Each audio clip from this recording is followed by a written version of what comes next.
চিত্রায়িত love in Singapore, যুক্তরাষ্ট্রে চিত্রায়িত দেশ বিদেশ, নেপালে চিত্রায়িত নেপালি মেয়ে এখনো অনেকের প্রিয় ছবির তালিকায়।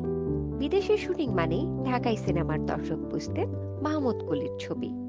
৮০-র দশকে সামাজিক রোমান্টিক ফ্যান্টাসি ছবিতে অভিনয় করে জনপ্রিয়তা পেয়েছিলেন তিনি।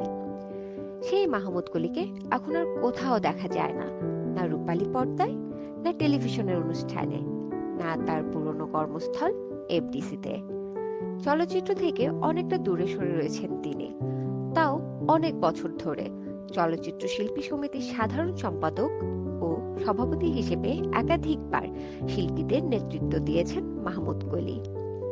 ব্যক্তিগত ব্যস্ততার কারণে ৯০ দশকের মাঝামাঝিতে ক্যামেরার সামনে দাঁড়ানো বন্ধ করে দেন তিনি, চলে যান ব্যবসার জগতে।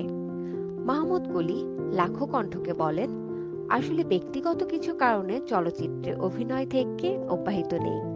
অভিনয় ছেড়ে দিয়ে বেশ কয়েক বছর অন্যান্য কাজে ব্যস্ত হয়ে রইলাম। দুই দিকে সময় দিতে গেলে ভালোভাবে পারবো না বলেই সরে দাঁড়াই। অভিনয় থেকে বিদায় নেওয়ার পর এক সময় দলীয় রাজনীতি করতেন মাহমুদ কলি। এখন আর এ প্রসঙ্গে কথা বলতেও স্বাচ্ছন্দ্য বোধ করেন না তিনি।